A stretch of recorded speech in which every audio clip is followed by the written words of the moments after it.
তো আজকের ডিপ ডাইভে আমরা এমন কিছু রিসার্চ নিয়ে বসলাম যা আমাদের প্রায় ২৪ ঘন্টার সঙ্গী স্মার্টফোনটার একটা বেশ অন্ধকার দিক তুলে ধরেছে।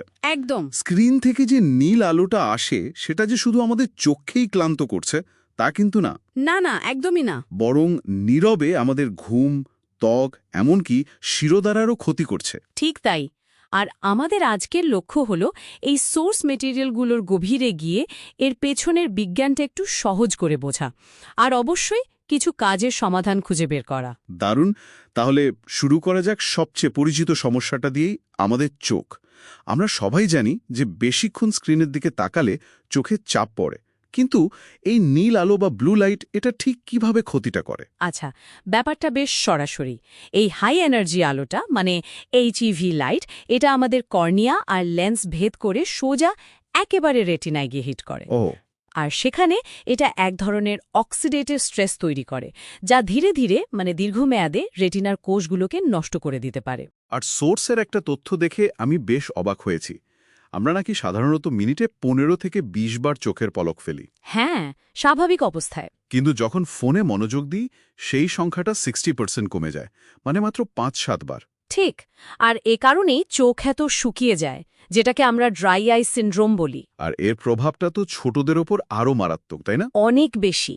বাংলাদেশের একটা গবেষণাতেই দেখা গেছে প্রাথমিক স্কুলের প্রায় ১৬.৪% শিশু কম্পিউটার ভিশন সিন্ড্রোমে ভুগছে। তার মানে ক্ষতিটা শুধু এখনকার জন্য না, বরং দীর্ঘমেয়াদী। কিন্তু এই আলো তো শুধু চোখেই থাকছে না, এটা তো সরাসরি আমাদের মস্তিষ্কের সাথেও খেলছে, তাই না? বিশেষ করে ঘুমের সময়। এখানেই বিষয়টা সবচেয়ে আকর্ষণীয়। আমাদের চোখে কিছু বিশেষ সেন্সর আছে। সেন্সর? হ্যাঁ, আইপিআরজিসি কোষ। এদের কাজ হলো দিনের আলো চেনা। তো রাতে যখন আমরা ফোনে নীল আলোর দিকে তাকাই, এই সেন্সরগুলো আমাদের মস্তিষ্ককে একটা ভুল সিগন্যাল পাঠায়। কিরকম সিগন্যাল? তারা বলে এখনো দিন শেষ হয়নি। ও আচ্ছা। আর তার ফলে মস্তিষ্ক ঘুমের জন্য যে জরুরি হরমোন মেলাটোনিন সেটা তৈরি করা বন্ধ করে দেয়। একদম। সোর্সে একে সোশ্যাল জেটল্যাগ বলা হয়েছে। কি দারুণ একটা শব্দ। হ্যাঁ, দারুণ। আমরা যেন প্রতি রাতে ইচ্ছে করে নিজেদের শরীরকে অন্য একটা টাইম জোনে পাঠিয়ে দিচ্ছি। আর এর প্রভাবটা তো সামান্য না, তাই তো? মোটেই না। ঘুমানোর আগে মাত্র ২ ঘন্টা স্ক্রিন ব্যবহার করলে মেলাটোনিনের নিঃসরণ ৫৫% পর্যন্ত কমে যেতে পারে। বলেন কি, ৫৫%? হ্যাঁ, ফলে ঘুম আসতেও দেরি হয় আর ঘুমের গভীরতাও কমে যায়। তাহলে চোখ গেল, ঘুম গেল। কিন্তু সোর্সের যে অংশটা পড়ে আমি আক্ষরিক অর্থেই সোজা হয়ে বসতে বাধ্য হয়েছি, সেটা হলো আমাদের শারীরিক ভঙ্গিমার ওপর এর প্রভাব। এই টেক্সট নেক ব্যাপারটা আসলেই চিন্তার বিষয়। অবিশ্বাস্য রকম। বায়োমেকানিক্সের বিশ্লেষণ অনুযায়ী আমরা যখন ৬০ ডিগ্রি ঝুঁকে ফোনের দিকে তাকাই, আমাদের শিরদাঁড়ার উপর প্রায় ২৭ কেজি চাপ সৃষ্টি হয়। ২৭ কেজি? হ্যাঁ, ৬০ পাউন্ড। সহজ করে বললে একটা ৮ বছরের বাচ্চার ওজনের সমান চাপ। বাবা যায়। আর ত্বকের বিষয়টা, যাকে বলা হচ্ছে ডিজিটাল এজিং, আমি তো ভাবতাম এটা একটা মিথ। না, এটা সত্যি। এই নীল আলোটা ত্বকের গভীরে গিয়ে কোলাজেন ভেঙে দেয়, যা অকালে বলিরেখা তৈরি করে। আচ্ছা, এই সব শুনে তো ভয়ই লাগছে। এই ডিজিটাল ফাঁদ থেকে বের হওয়ার কোনো উপায় আছে? কারণ ফোন ছাড়া তো আমাদের এক মুহূর্তও চলে না। সৌভাগ্যবশত উপায় আছে, এবং সেগুলো বেশ সহজ।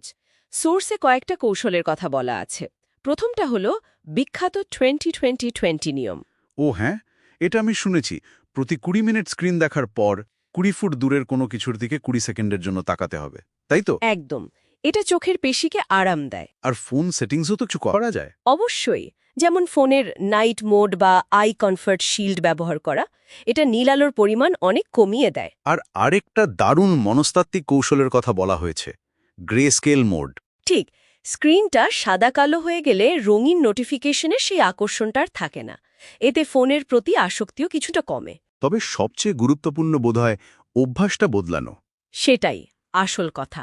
ঘুমানোর অন্তত ১ ঘন্টা আগে ফোন ব্যবহার বন্ধ করে শোবার ঘরটাকে একটা নো ফোন জোন বানানো। তাহলে সারসংক্ষেপ এটাই, এই ছোট ডিভাইসটা আমাদের চোখ, ঘুম, শিরদাঁড়া আর ত্বক সবকিছুর উপরই দীর্ঘমেয়াদী প্রভাব ফেলছে। কিন্তু ভালো খবর হলো সমাধানগুলো আমাদের হাতের মুঠোয়। আর এই ডিপ ডাইভ শেষে একটা ভাবনা রেখে যেতে চাই। সোর্সেসগুলোতে শিশুদের ওপর এর প্রভাব নিয়ে বিশেষভাবে সতর্ক করা হয়েছে। একটা গবেষণায় দেখা গেছে অতিরিক্ত স্ক্রিন টাইম শিশুদের মস্তিষ্কের সেই অংশকে পাতলা করে দিতে পারে যা ভাষা এবং পড়ার ক্ষমতার জন্য জরুরি। এটা তো সাংঘাতিক। হ্যাঁ, তো প্রশ্নটা হলো, আমাদের এই ডিজিটাল অভ্যাসগুলো কি পরবর্তী প্রজন্মের জ্ঞানী ও বিকাশের পথকে অজান্তেই বদলে দিচ্ছে?